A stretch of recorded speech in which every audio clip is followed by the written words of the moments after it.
All right, finishing up with applications for normal distribution. Here is a perfect example of a question that you can transfer or apply to your project.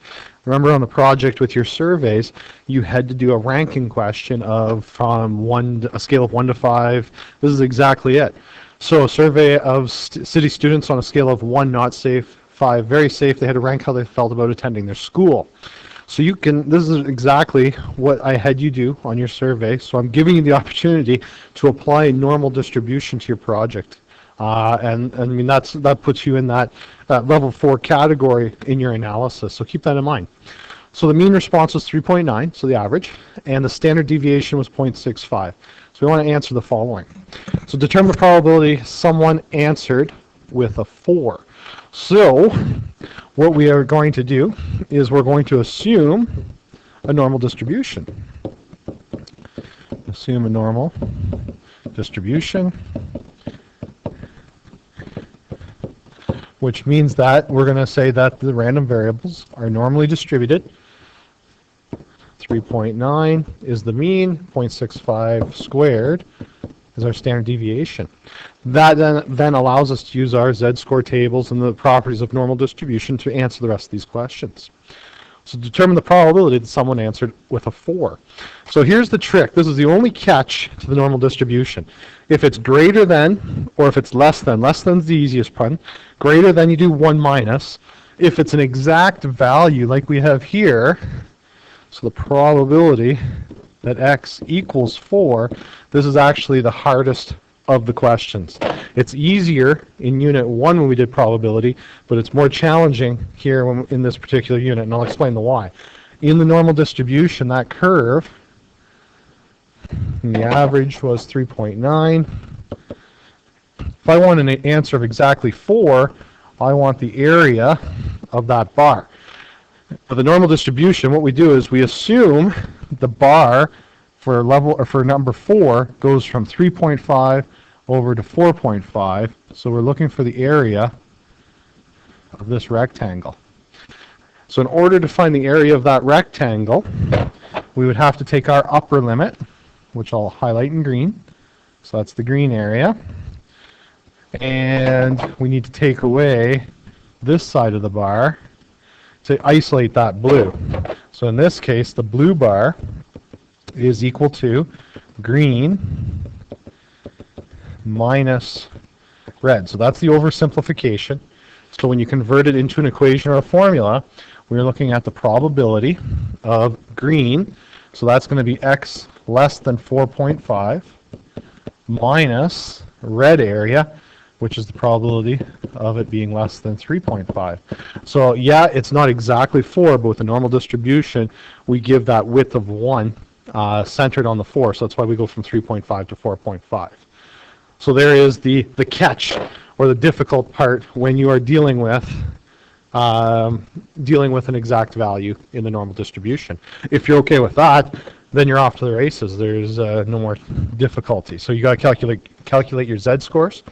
So I'll quickly run through those.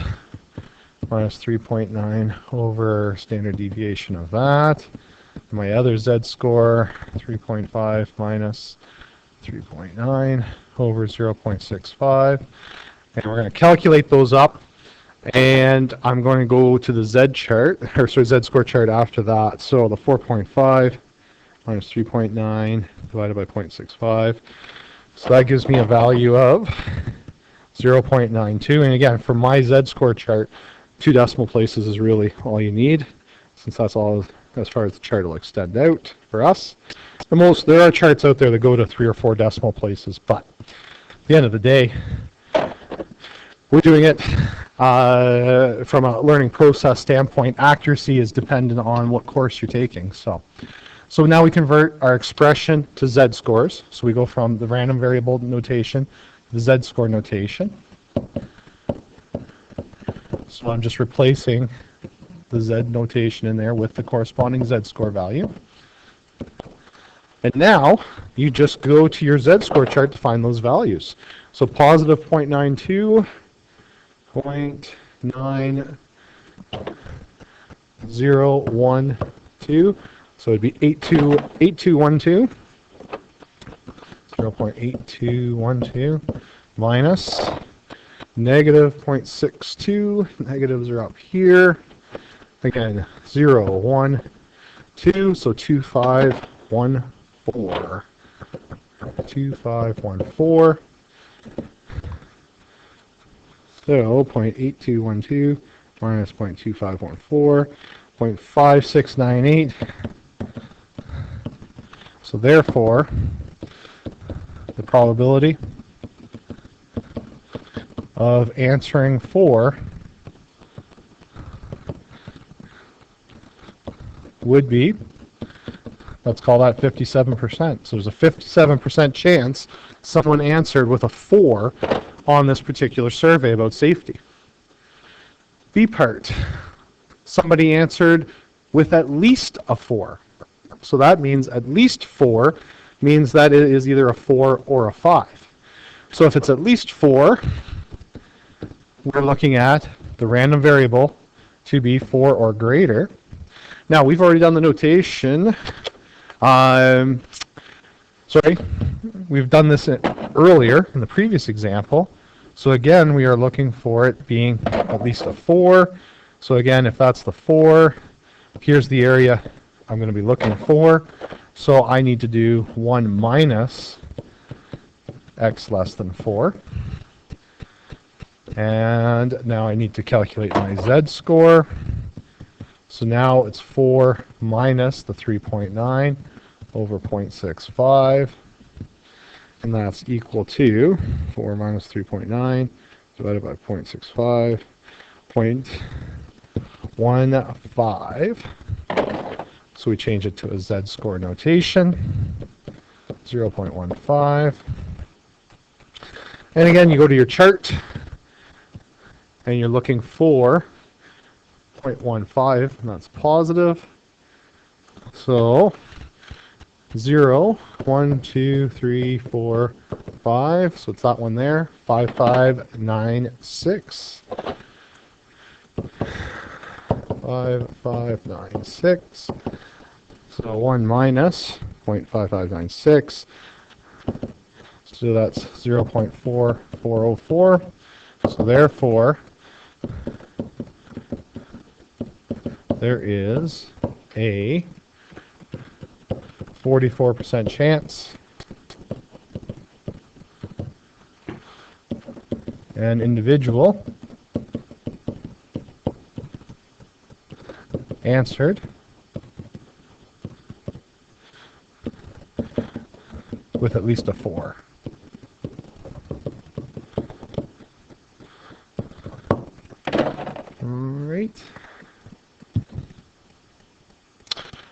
All right, now I'm looking at this and something stood out, and I just paused for a second to figure out what my issue was. So to get a 4 or a 5, it's a 44% chance. Up here we said to get exactly a 4 is 57. So in my head, this wasn't making sense, and I see my mistake.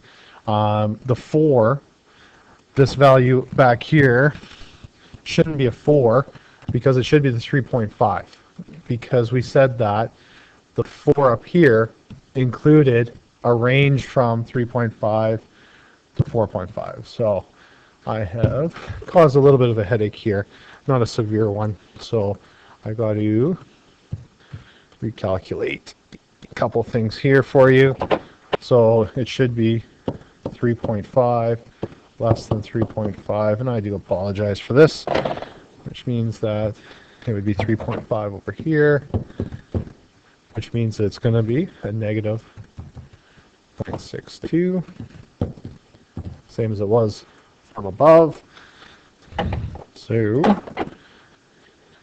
and 0.62, and that number would then become, based on what I had from above here, just up there, 0.2514, 0.2514, and fixing that, 0.14, so 74.86, which makes a little bit more sense. It's got to be more. So about a 75% chance an individual answered with either a 4 or a 5. So do apologize for that. So again, the reasoning behind that was that that answer of a 4, at least a 4, it's got to have we assume it to have a width of 1, so it's got to be 3.5 to 4.5. All right.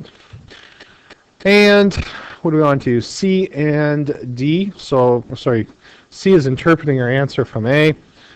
So, oops, quite simply put, I can get this to work for me here. So C part, to get, let's say the probability. So the probability to answer exactly a 4 is, what did we have up here, 57%. Whereas answering with a 4 or 5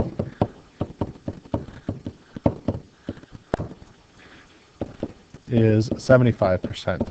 So the difference is at least 4 means that it includes all the values above, and that's what that question is trying to emphasize there.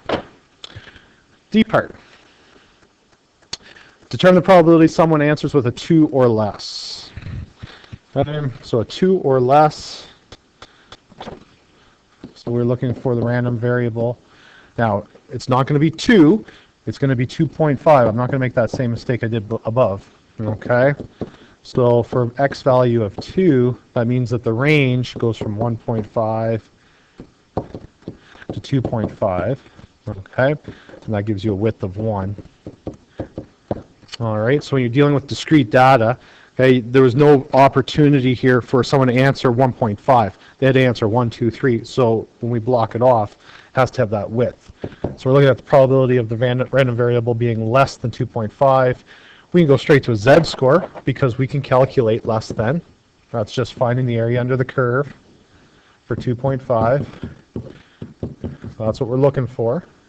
So the z-score would be 2.5 minus 3.9 over 0.65. And doing a quick calculation with that, negative 2.15. So that is what we're looking for in terms of a z-score now. So we go to our z-score table, negative 215. So negative, there's negative 2, 200, 2, and we want 215. So this is one we actually want. So that would be 2.00, 2.1, 2, 3, 4, and 5. So that's the one we want right there. So 0.0162. 0.0162. So therefore, the probability would be 1.6%. And which I'm going to answer it a little bit better in E part then. It says interpret the results from part D. Okay, so if we answer the results from part D here, what's the chances a student answered 2 or less? Okay, the chances a student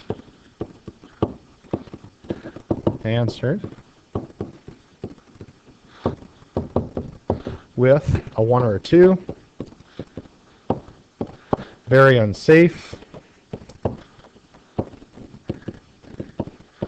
is 1.6%.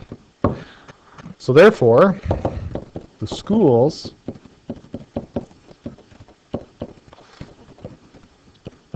are safe, and that would be the conclusion someone would draw from this data. Okay, the schools are safe. And that's your interpretation. If it's 1.6%, that's a very, very low number. It's not saying that it's ideal or perfect, but the school would be very, very proud to have these results because there's very few population that, or the probability that someone feels unsafe is very, very low.